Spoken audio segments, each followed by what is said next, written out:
Oh, we're live. Wonderful. That makes me so happy. I love my first 10 seconds because it's just me talking nonsense. No. We are live. It's a different video. No. Okay. We're here with Missouri Tigers Live here at the voice of college football. My name is Zach Cornelius. I'm here like I am every Monday night to talk about your Missouri Tigers, your 4-0, number 20 ranked Missouri Tigers. I am a little ill, so pardon me if I start to sniffle. I've got a really bad sinus infection. My teeth hurt. I don't know if you ever had a sinus infection like this. My teeth hurt and my face hurts. And so, been a long day. But we're going to go ahead and get into it. The Missouri Tigers, of course, knocked off the South Carolina Gamecocks 29-20 Saturday night. As we sit here today, Mizzou is 4-0. They're number 20 in the country, according to the AP poll. I'm fine with that. I don't really have a huge issue with them being 20th. If they're better, they'll move on up. I don't think they'll move up after this week because they're playing UMass. But they are, after that, for all the talk about what a soft schedule Mizzou has, Auburn looks pretty good. Vanderbilt's ranked. Oklahoma's ranked. Arkansas looks like garbage. Mississippi State's undefeated as they got a big one against Tennessee this weekend. The schedule, Texas A&M's in the top 10. Schedule looks tougher, so we'll see how it goes. But if you're Mizzou, you had to get off to a fast start, and you did. So 4-0, top 20 in the country, welcoming UMass this weekend. Going back and looking at the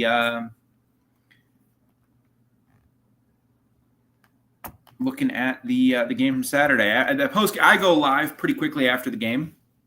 So I don't really get to see Eli's comments after the game, but I'm glad he did mention it. He's like, look, this is now a couple games, Kansas and South Carolina, against teams that I think are pretty decent. I think Kansas, they just whipped up a West Virginia. I don't think West Virginia is that good, but I don't think South Carolina is that bad either. I just think they aren't as good as maybe they had hoped. And you dominate in every statistical category. You 29 first downs, you had 15. You outpossessed them by over 10 minutes. You gained 160-ish more yards than they did. You obviously outrushed them 285 to -9. Why are these games not being decided until late? Explosives. Explosives are so important in college football. The NFL is a little different. But in college, these explosive plays are so important because, and I've talked about this before, you cannot reasonably rely on college kids. I don't care how good your program is. I don't care if you're 2021 Georgia, where you or Nick Saban, where you just had offensive linemen and quarterbacks and running backs for days and good wide receivers. You have to be able to make explosive plays, because more often than not, if you keep trying to just churn the ball through, and Mizzou, this is what Mizzou ran into last year. This year, they're hitting explosive, at least in the run game. We'll talk about the pass game. But the reason this is so important is because of things like this. Like, you can hit a quick strike, and all of a sudden, you're getting outgained, outpossessed, and you're getting killed, but 170-yard touchdown, and that's a swing. You can't reasonably rely on college kids to consistently be churning out 6 to 7, 8 first downs per drive. A running back's going to misread a hole. A quarterback's going to take a sack. An offensive lineman's going to have a penalty. A quarterback's going to make a wrong read or just miss. Wide receiver's going to drop a ball. Things happen through the course of a drive that if you have no ability to hit explosives, you're going to have a hard time once you get behind the chains. And it's something I'm still a little nervous about with Mizzou. Is their lack of ability so far this year to hit explosives in the pass game against good teams. But it's mitigated by the fact that they can hit pretty much explosives whenever they want, it seems like, in the run game. So we got to get that fixed up. I understand their goal was to keep Lenoris in the pocket, make him make big-time throws. He might just be able to make those throws that not every quarterback can. But you're going to face teams with better wide receivers. You're going to see Ryan Williams and the Alabama wide receivers. You're going to see the Texas A&M wide receiving duo. Auburn's got a really good duo. I don't think Jackson Arnold's a good thrower of the football, but he can throw. He's got dudes. So the secondary is going to need to clean this up. And Eli talked about as much in the post game. If you can shore that up just a little bit, because they're going to happen. And in my frustration, I do understand, things happen. These are South Carolina. Nick Harbor, who didn't catch any of those balls, but Lenore Sellers is going to be a first-round pick at quarterback more than likely, it seems at this point. They do have SEC caliber wide receivers. They do have guys that can make plays. Explosives are going to happen. It just are. You have to limit them. The not encouraging thing for Mizzou is explosives defensively and pass defense seem to come at will. Even if the quarterback doesn't hit them, there are guys running open a lot. And that's really concerning as we head into the UMass and then the bye week. You have 3 weeks essentially. You got all of this week, you got all of next week, and all of the following week to fix it before you play Alabama. Going back and watching some of this game, I thought Bo maybe played a better game than I thought. He missed on a couple throws. The one to Johnson pretty late in the game when it was still 26-20 on a 3rd and 6 was pretty bad. But for the most part, I thought Bo was fine. It was efficient. I think this is the game. He was so good against Kansas, and he's looked so good so far. This is kind of where I thought that game's kind of where I thought Bo would be all year. Now he can play better than that. We've seen it. And that's the good thing, because I kind of thought this would be where we would see him at most of the year. So, which is make some plays, obviously was great in the run game, and is just inaccurate with some balls. This is kind of who I thought he would be. So, but he's played better than this. We saw him play really, really well against Kansas, and I know Louisiana and Central Arkansas are exactly the beacon of defensive prowess. I still think Bo has proven he'll play above that level. But we'll see. He has to if Mizzou's going to keep having the season. But he did what I thought he would do all year on the ground: 9 carries, 72 yards, and just consistently able to move the chains as it comes to the moving the football. I talked about Eli's comments in the postgame. Beamer made some comments about Trotter, about this is so weird. It's so weird that coaches do this. He made some comments they spent a lot of money on him in the portal, and he's a good player. Why is that an insult? If you implied it a few years ago, yeah, that's an insult. Oh, you bought this player. You didn't recruit him and develop him. It's the way of the world, man. When are coaches, and Beamer's not the only one, just don't take this as my disdain for Shane Beamer. Beamer's not the only one that said things like this. He consistently, but why? This is not a thing it's a thing everybody can do. He was a Big 12 freshman. He showed some glimpses, and he's been really good for the Tigers this year. He did get cooked on the one coverage. Ultimately, it might have just been great play design. The way college works, man, you can just scheme dudes open. And I think that was just a schemed open. And it was a really nice throw by Sellers. That's going to happen. So, move on. Obviously, Caden Green injured. It was announced last week. He was going to out. Eli said it's probably going to be 3 to 5 weeks. So, college football coaches can't be trusted with this thing, but that means best case he is back for Alabama. They're going to need him for that game. They're going to need him for Auburn. They're going to need him for Vanderbilt. So I thought Javen Richardson played well. He got a lot of help from Jordan Harris and the running backs. Ahmad Hardy had a really nice block the other night. But Caden Green needs to come back. Obviously, he's not going to play this week, and then you got a bye week. So we'll see what happens there.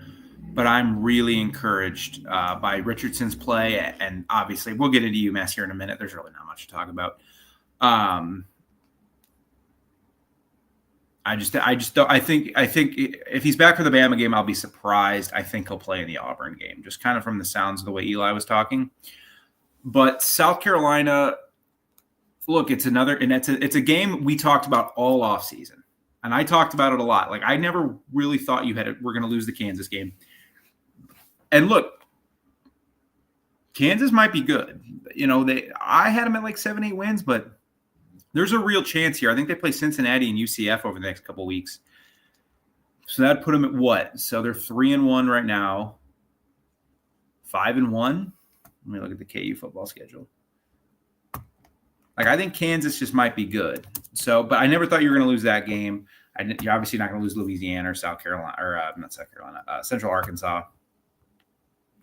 So the game, this was, I thought this game was like the Kansas State game a couple years ago. You win this one, then they go to Texas Tech.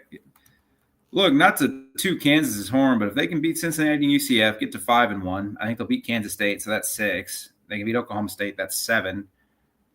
They'll beat Oklahoma State, and then we'll see from there. But enough about the Jayhawks. Anyway, this was the pivot game. Like, if you won this game, everything's on the table for you. If you lost it, it could be a rough year. They won it. They're 4-0. There's still obviously ample opportunity to go like 7-5, 8-4, but you had to win this one if you wanted to go 9-3, 10-2, and they won it, and they dominated in large facets of the game. You just got to clean up the explosives, man. Like, that's the big thing for me coming out of that game. I think the run game's good. I just think it's good. Whether it's Bo, whether it's Hardy, whether it's Jamal Roberts, who kind of gets lost in the shuffle for how good Hardy is. But Jamal Roberts had a really good game too. 13 carries for 76 yards. I need to see more from the receivers. I was actually very encouraged by Marquise Johnson on Saturday. I don't think he's ever caught 7 balls in a game before, and he wasn't deep shot. 7 catches for 80 yards. Like, okay, that's pretty good. And he was just working the middle, and he was working the outside. He ran good routes. We didn't know if he could do that as a wide receiver too. They kind of kept Kevin Coleman under control, which, that's going to happen as the season goes along. Norfleet had a really nice catch on the opening drive. And Josh Manning caught a touchdown. But we only saw action from 3 wide receivers. It'll probably be those 3 and a lot of Norfleet moving forward. So we'll see where they go from there. Is there anything else I want to touch on with the South Carolina game? I guess I want to talk about, look, Mizzou fans, you're not going to root for Kansas. I understand that, but it's probably a good idea to kind of hope South Carolina has a decent season, like a 7-win, 8-win season. So that win looks pretty good. Look, you're 4-0. You got 2 more wins on the schedule that I think at this point you're guaranteed at Mississippi State at home and UMass this weekend. Now, Mississippi State can change that. They've started to change it a little bit. Where, even as I say, you should – my language has changed. It's gone from Mizzou's not losing that one to, I think Mizzou will win that one no issues to, no, you need to win that one because it's at home and it's Mississippi State. And who knows, if Mississippi State wins this week, you might put it into, oh, boy. It might become kind of like the South Carolina game. But it's a good idea for Mizzou fan. If Mizzou wants to make the playoff, wins are going to help because you're going to lose 2 games, more than likely. So we'll see. But yeah, I think it's probably not a bad idea to hope South Carolina has a decent season and rebounds from what's been a tough start, man, for the Gamecocks. They came into the preseason with a top 15 ranking. I never thought they were that good. They kind of reminded me of last year's Mizzou team where they had a lot of hype. They returned a quarterback, some playmakers, some guys on defense, and they lost a key coordinator, and it just hasn't clicked for them. They didn't look good against Virginia Tech, and Virginia Tech's awful. They didn't look good against Vandy, obviously. I think the score against Vandy would have been more in line with what we saw against Mizzou, maybe without the explosives, but more in line of how the game flow kind of went if Sellers doesn't get hurt. So I'm not really I'm not more oh God, Vandy killed them in Columbia, South Carolina. I think the Vandy game's gonna be tough. Still winnable, but tough.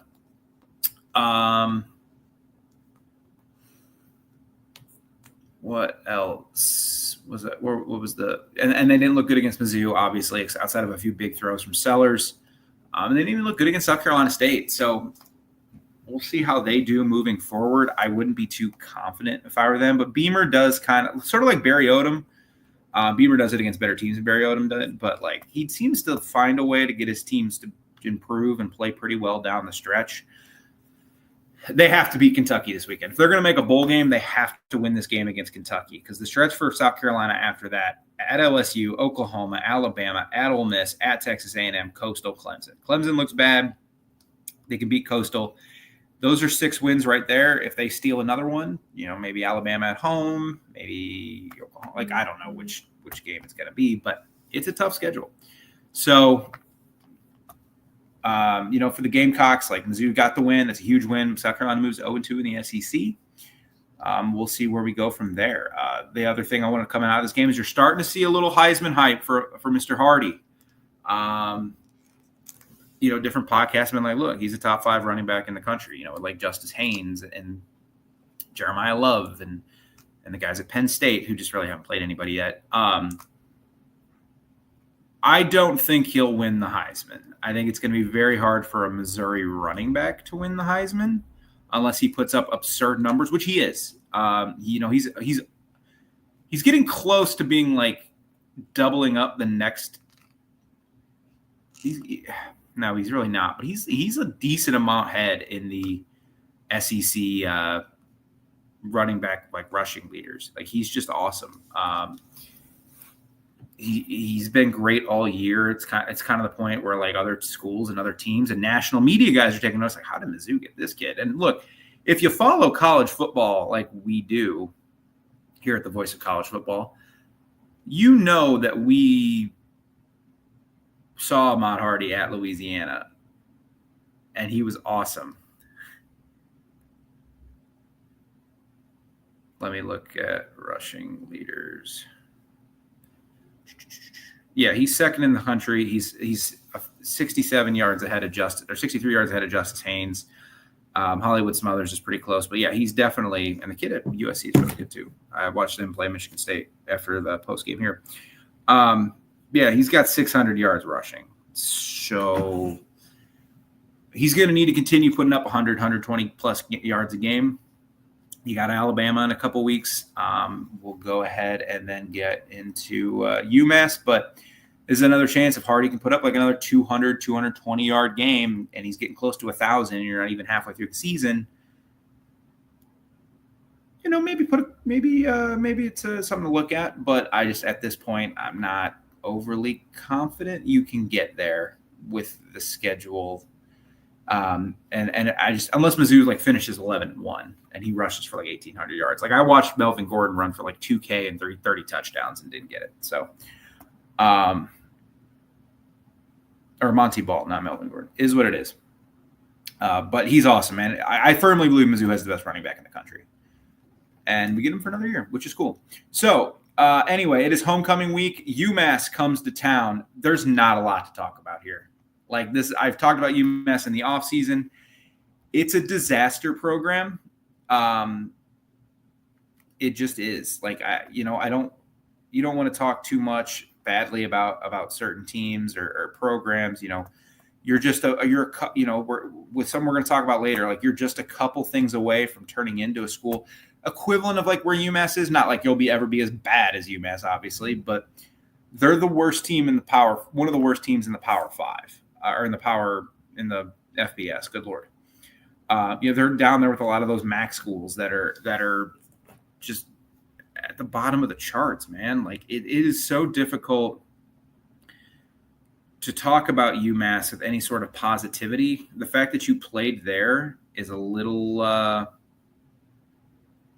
it's a little not encouraging.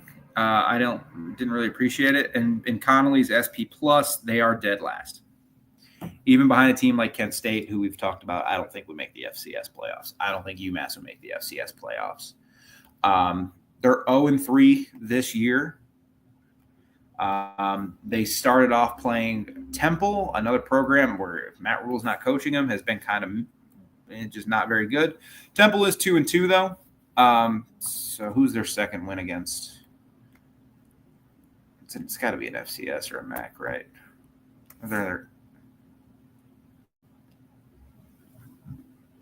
Yeah, they beat Howard. Okay. Just not, and then they played Bryant, and got whipped, and then they played Iowa on the road and got whipped 47-7. They let Mark Gronkowski throw for almost 200 yards on them. So what the expectation should be from Mizzou this weekend,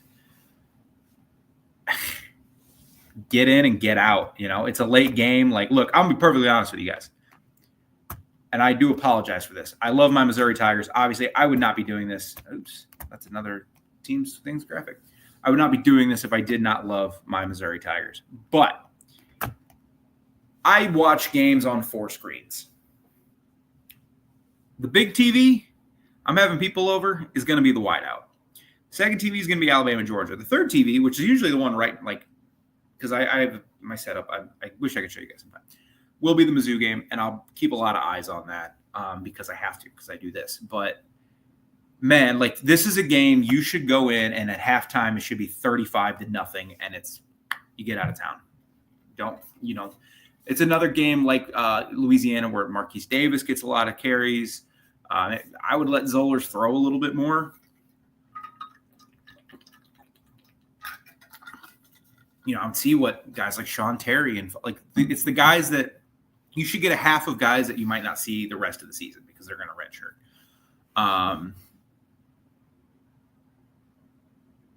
You just kind of do what you have to there. But Brett Brown should be getting the snaps at quarterback. They're just not a good team. They're not a good program. They probably never will be. UMass basketball in the A10 has had some good moments, but it's just not a good football program. It probably never will be. This should be a game it's hard to even give a real preview for. You should get in, get out. We looking at the stats for this team. They're 0-3. They're 132nd in points per game, 130th in points allowed. This is out of 136. Their quarterback, they've played 2, Grant Jordan and Brandon Rose. Combined, they are 51 of 82.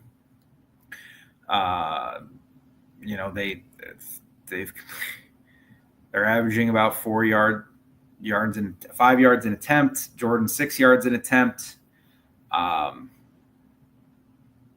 Passer rating 112 and 898, not awful. Rushing wise, Mizzou run defense. Rocco Griffin leads them in rushing. He's at 30 carries in the season for 142 yards through 3 games, so about 10 yards a carry and 47 yards a game, or 10 carries a play, 4.7 yards per carry. 47 yards a game. The 2 quarterbacks have run a little bit. Grant Jordan's run a little bit, 17 carries, 10 yards. He does have 2 touchdowns. Their backup running back's Brandon Hood. He has 16 carries for 42 yards. This might be another negative rushing total game. The thing I'll give Corey Batoon is they gave up the 1 explosive run against Louisiana. They normally don't give up huge explosive runs like that. That was more of like a Mizzou. That was a personnel thing, not a scheme thing. Whereas I think sometimes in the deep passing game, it is a scheme thing, not a personnel thing. Although the personnel isn't great in the secondary, let's be blunt, it's just not. I think Norwood's pretty good. I think Pride and Hall have moments, but I ultimately don't think they're studs. So they're just going to happen. But this could be another negative rushing game. But typically in these games, Corey Batoon does a really nice job of limiting explosives and making you drive the full length of the field on the road against a team that just has a bajillion times more talent than you do. I'm not even going to give a prediction. Mizzou should win this game. It's just I think the score is going to come down. They're 39-point favorites or whatever. I think the score is ultimately going to come down to when does Mizzou call off the dogs? Will UMass be able to slow down Marquise Davis in the second half? Will they put up any points against the backups, or the third strings, or the guys that for Mizzou just aren't going to play that much? Mizzou is a 43.5-point favorite in certain places. They should cover that. honestly, like they should. This should be another like 55-7 kind of game. 61-7. Like UMass is the worst team in the Power Five. If Mizzou, it's going to be hard coming on here and talking about really good things because Mizzou should basically do whatever they want to UMass. And that's kind of my UMass preview. I just don't think ultimately they're any good. So moving on from UMass, and look, it's going to be fun because then the next couple of weeks we'll be live Saturday after the game to talk about UMass. Probably won't be the longest post game show I've ever done. Probably be pretty close to Louisiana, where it was about half an hour. Then we'll be live Monday, and then obviously next Saturday I won't be here for a bye week. And then we'll be live the following Monday, and it's all gears go for Bama. Like I have some ideas for what I want to do for the Bama game. I know some of the Bama guys. I used to run that channel. I want to kind of see if they want to link up and do anything for that game, which should be really good content. So we'll go from there. But at the Voice of College Football, we do have merch. I'm going to put the link in the chat. Shirts, polos, hats, whatever you guys watch college football in, we have it. I've been working here at the Voice of College Football for 5 years. I did the Alabama channel for 3.5 years. I got taken off of it last year for guys that are more Alabama fans. That was always fun when I ran that channel. It was like Alabama would lose, and I'd have hundreds of people in that chat like, your team lost. And I'm like, I'm not a Bama fan. Look, I had a soft spot. I grew to have a soft spot for him, but I wasn't a Bama fan. I was like, okay. If you use promo code Voice of College Football Missouri, you be greatly appreciated. But yeah, and then I did hear it, and seeing how far this network has come since I started has been amazing. I was a bright-eyed, bushy-tailed 24-year-old when I did start. Now I'm 29. I'm getting old, folks. So we do have merch. I want to thank for letting me do that. I think that's what I wanted to talk about there. We're going to get into SEC news and notes here. Making sure I spell permanent and opponents right, because that'd be really embarrassing. All right, permanent opponents have been announced for the next 4 years. Obviously, some of these are annoying, and we'll get into more SEC news and notes stuff too, but we can talk about this for Mizzou. It's weird. It's a weird grouping. Like, look, I think we knew it was going to be Arkansas. We knew it was going to be Oklahoma. I think a lot of people thought it might be Ole Miss, and not Ole Miss. Sorry. I was thinking about how Ole Miss is a weird one for Oklahoma. My apologies. Some people thought it could be South Carolina. Some thought it'd be Vandy. I don't think anybody really had Texas A&M as an option because we're like, okay, Texas A&M is going to get Oklahoma. They're going to get Texas. And I was like, well, that kind of sucked. But then they didn't give Texas A&M Oklahoma. They gave them LSU. So it works itself out. Mizzou, Arkansas and Mizzou. I've said now, look, Arkansas, Mizzou, as much as Arkansas fans can pretend it's not a rivalry, we should never lose to Missouri, even though all you freaking do is lose to Missouri. South Carolina media does the same thing. Actually, Power Mizzou had a great article about it today. So we knew that was going to happen. I would be okay if, because they did give Arkansas LSU as well, give Arkansas LSU on Black Friday. Let them lose to another Tigers on Black Friday every year, and make Mizzou Oklahoma on Black Friday.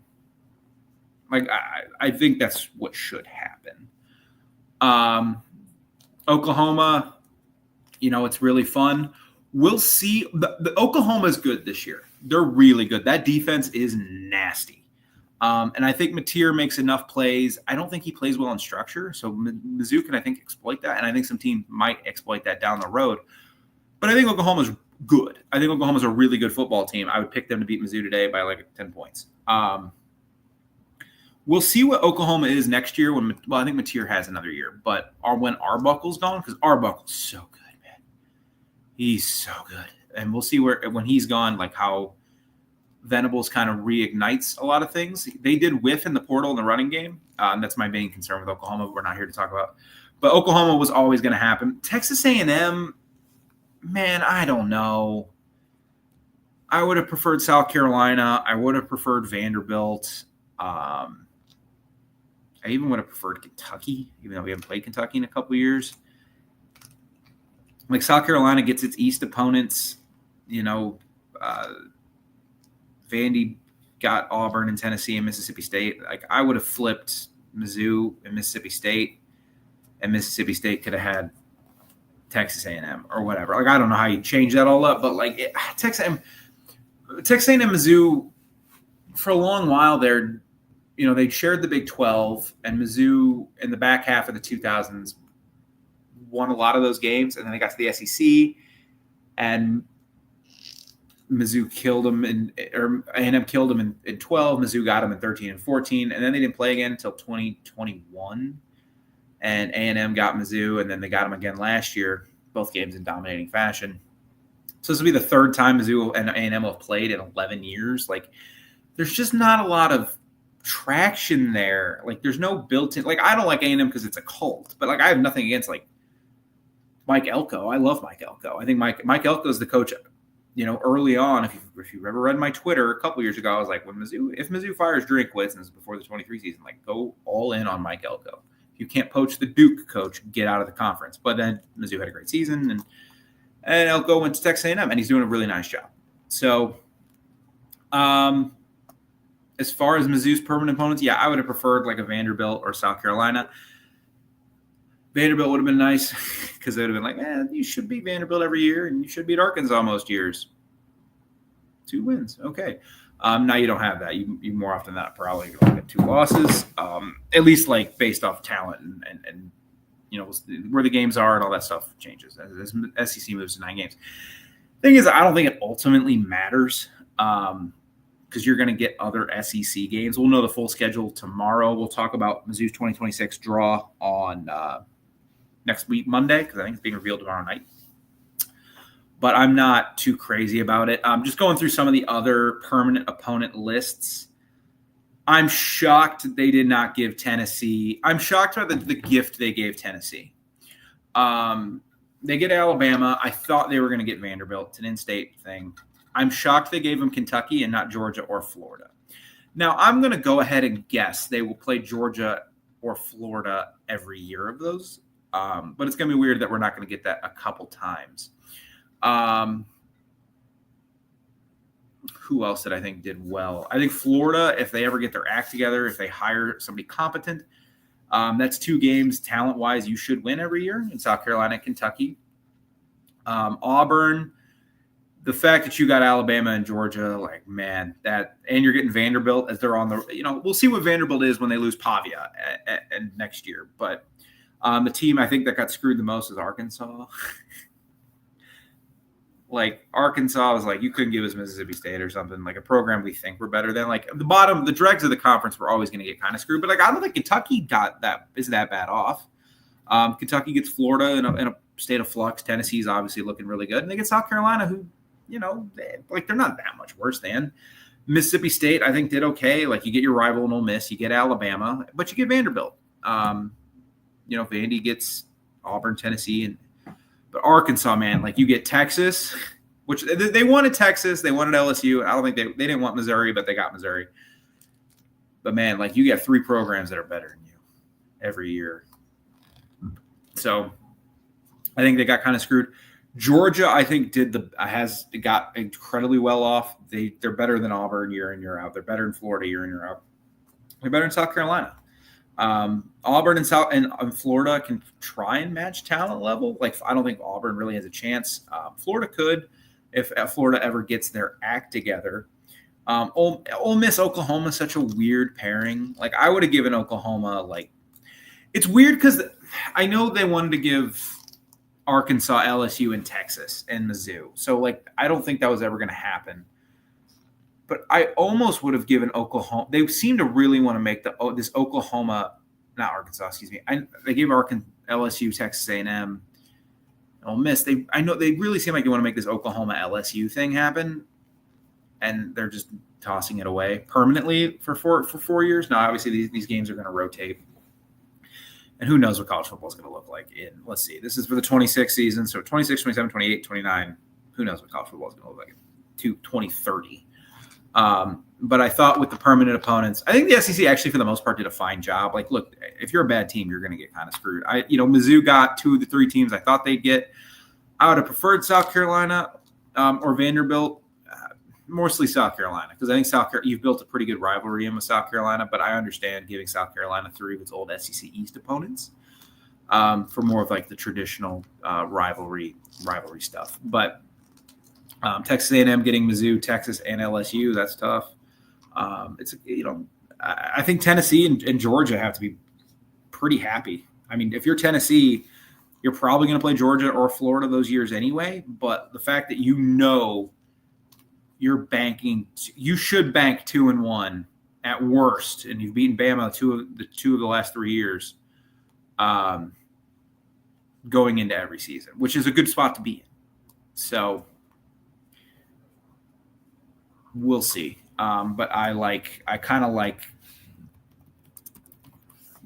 think the SEC did about as well as you could. I would have flipped maybe like Texas A&M, Mississippi. I don't know. Like I'm sure you could have done some kind of maneuvers, but I don't know, man. Not a huge fan of Mizzou not getting South Carolina. I think that game's become really fun. It's always weird. Very rarely is the game just ugly crap. So, so now that we've hit 35-ish minutes of Mizzou talk, we're going to get into other SEC notes. Starting with, I think it's over for Billy Napier at South Carolina. Oh, actually, we're not done talking about Mizzou because I think this ties to Mizzou. I think Billy Napier's done it. You can't pride yourself as a offensive guy and call plays and refuse to hire a coordinator. And you got this kid in DJ Lagway who 12 to 23, 61 yards. Even Jaden Ball, who's been good this year, 12 carries for 46 yards. This defense is still really good. Like, it held a pretty good Miami offense, 344 yards, and a lot of that came on the final possession, about 141 yards.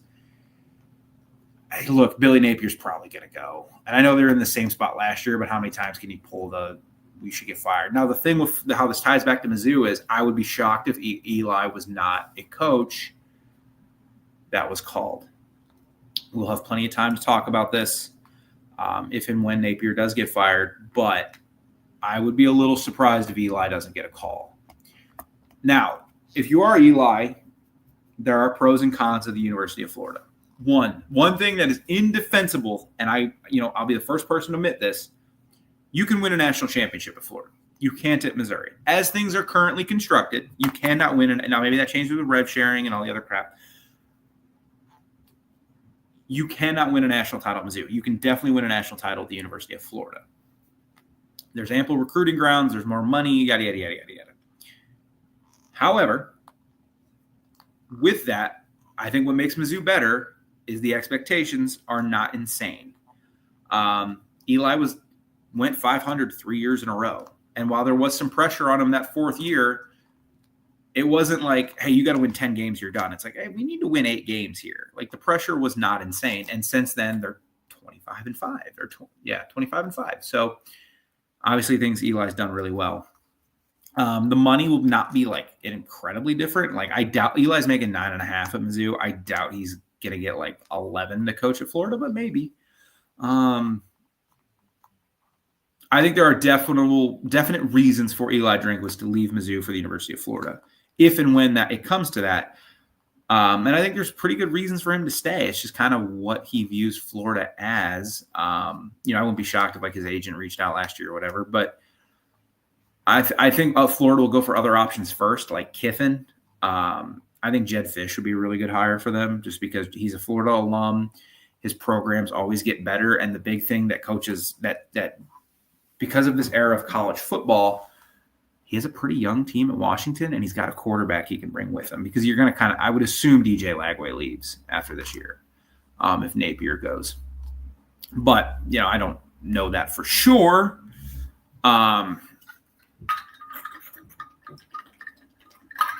But I'm going to go ahead and probably assume that's the case. There's other guys you could call. They could call some NFL guys down. I know John Gruden's name's always out there. Why?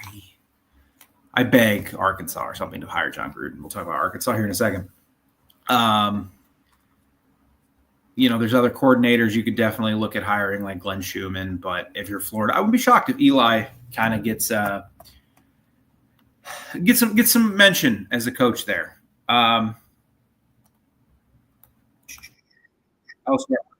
Memphis, like that thing's done. With Pittman, like you just can't. They fumbled again, and then look, they were only down a couple points, like a field goal wins it. They were 38.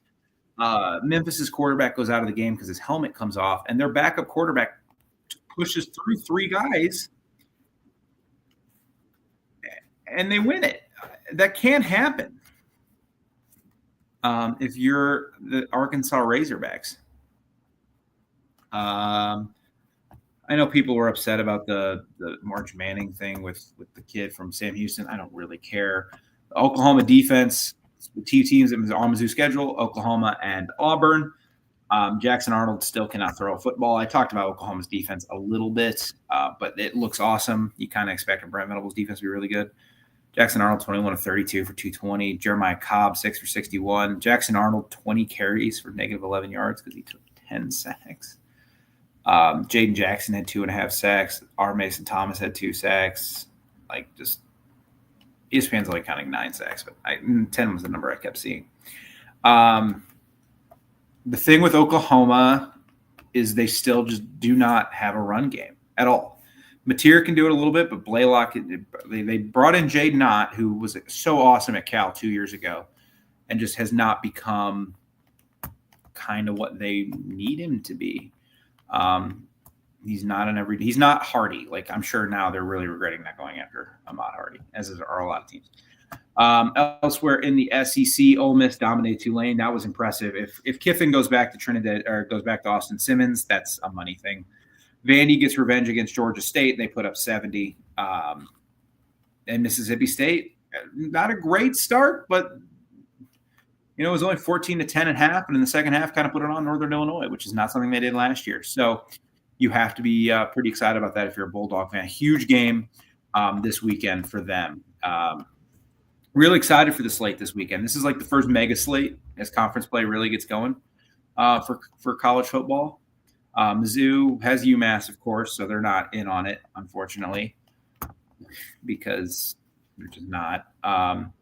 But Notre Dame travels to Arkansas. That Arkansas, despite being pretty awful, does seem to steal one every year. Last year was Tennessee, so that place is going to be crazy, even though it is 11 a.m.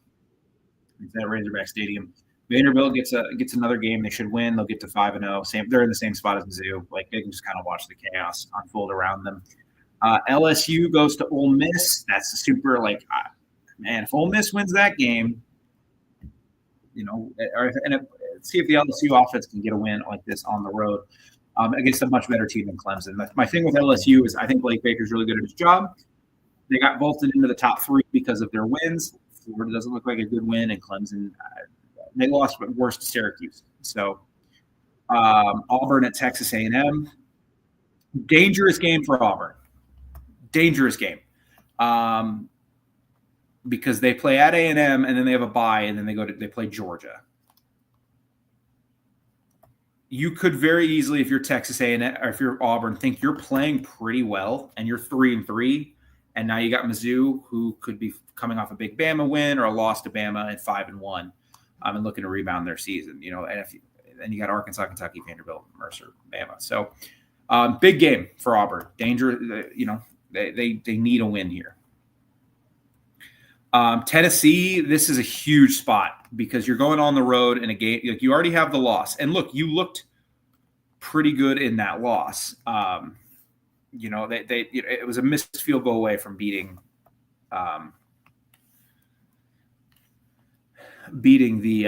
Georgia. But now you go play. Why does he keep pulling up the Syracuse box score? Whatever. And then now you go play Mississippi State, and then you have a bye week. You need to get a win here. This is a tricky spot. Levy's going to design a couple plays. Shapen's not a bad quarterback. I think they'll win the game, but it's a tricky spot, especially because it is an afternoon game. Obviously, you got Alabama, Georgia. The entire nation will be turning into that one. And then Kentucky, South Carolina in an interesting, if Kentucky wins, they could maybe go bowling. If South Carolina loses, they won't go bowling. So we'll see there. But no, great slate of SEC football. Give my picks right now. I think Notre Dame wins by 10. Vanderbilt slaughters. I think Ole Miss gets the win at home. I think A&M gets the win at home in a close one. I think that has a chance to be game of the day type stuff. I think Tennessee wins by 17, 38-21 at Mississippi State. I think Georgia gets it home against Alabama. Missouri kills UMass, and I think South Carolina gets off the schneid and wins their first SEC game against Kentucky. That's kind of the SEC notes. I wanted to go over some national notes for the week that was in college football.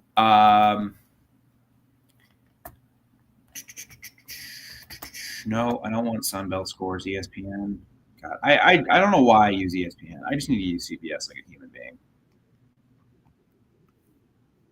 Week 4 nationally, obviously the big story out of the Big Ten is Indiana. Looks like they might be better than last year. Now they do have to play at Penn State and at Oregon, so that's not fun.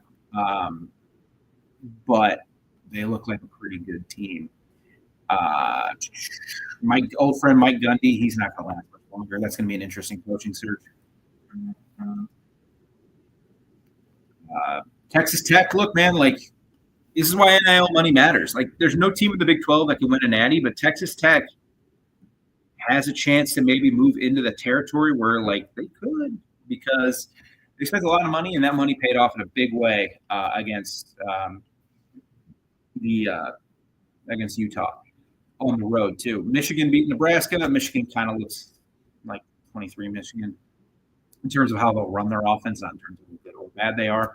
USC looks really good. Their first real test of the season comes this weekend against Utah. Wisconsin's going to fire Luke Fickell. I like Luke Fickell as a coach. It's just not working.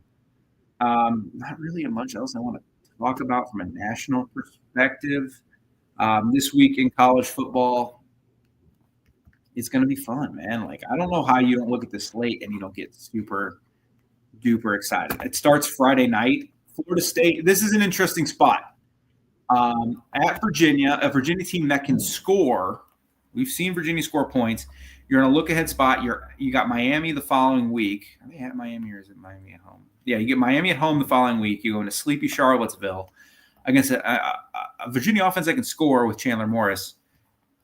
It's a tricky spot. I think Florida State will win, but man, it's just a weird spot to play. And the TCU Arizona State is if Arizona State loses this, they're going to have a really hard time getting back into the Big 12 race. And TCU, if they get to 4-0, we don't really Mateer's played really well. Obviously, Hardy, we talked about. Josh Hoover could maybe move himself into some Heisman conversations as we enter October if he plays well this weekend. Other than that, USC at Illinois is the big noon game. That's a huge one for both teams. Illinois, you got embarrassed. Look, I know your entire secondary was hurt and a couple of guys on your backup were hurt, but that was embarrassing. A 53-point loss. Now you got USC who can score points, has really good receivers. I think Jacoby Lane will play this week. It'll be a fun one. It might be a shootout, man. Let's see. Going back up. This is still at the 11 a.m. slate. Rutgers, Minnesota. Loser going to make a bowl. Duke, Syracuse. Both teams need it to make a bowl game. UCF, Kansas State. I will keep my eyes on this one. There's a lot of momentum and a lot of talk from CBS about Oklahoma State hiring Colin Klein. If Kansas State loses this one, I think you might have to look at moving off Chris Klieman. I think Chris Kleiman's a good coach. I think he would go somewhere else, maybe even maybe even Oklahoma State, and do a really nice job. But you would have to, because you can't pass up the opportunity to bring Colin Klein home. Mizzou kind of had the situation in basketball with Kim English, but Dennis Gates did too good of a job, and Kim English just isn't of a coach. Ohio State goes to Washington. This is an interesting one because I think Washington's pretty good. They have a really explosive, dynamic quarterback and a good running back. And Husky Stadium's not an easy place to play. Indiana at Iowa. How does Indiana rebound? Now the expectations are back on at Indiana. Like, how do they respond? They go to Iowa City. It's a tough place to play, no matter how good or bad Iowa is. Elsewhere across the country, a lot of Big 12 game. Big 12 is just TV3 material. I love the Big 12. Arizona, Iowa State's fun. Obviously, you have the whiteout, and it's finally we'll see these two teams, Penn State and Oregon, play games that matter against teams that are not garbage. Well, I would pick, I think, Oregon to win it, but this is the first time Dante Moore is going to play in a big atmosphere like this in 2 years. Penn State, they're number 3, just still based off preseason expectations. They haven't looked great against their awful teams, but it is the whiteout. It's going to be an amazing atmosphere, as it always is. I can't wait to watch this one.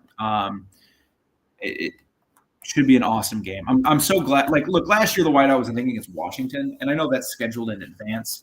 So, it was a Washington team that just made the Natty, like, totally fine. It ended up being not a very good team, but I understand. But before that, it was like Iowa, Minnesota. I think it was Auburn. It's one of them, which was kind of cool. But, like, the fact that it's finally a big conference game against another top-level team, it used to always be Ohio State or Michigan, is so fun. This is a huge slate of college football. And then BYU, Colorado kind of ends it at 9:15. So with that, I think I talked about everything I wanted to talk about. We got more into South Carolina, kind of finished talking about that game. We got into the SEC. We got into the national news and notes. I'm sick as hell, and I still went for 52 minutes, so good on me. Thank you guys all for being here with the Voice of College Football. You can connect with us on Twitter and Instagram. You can follow Mark Rogers at the Voice of College Football.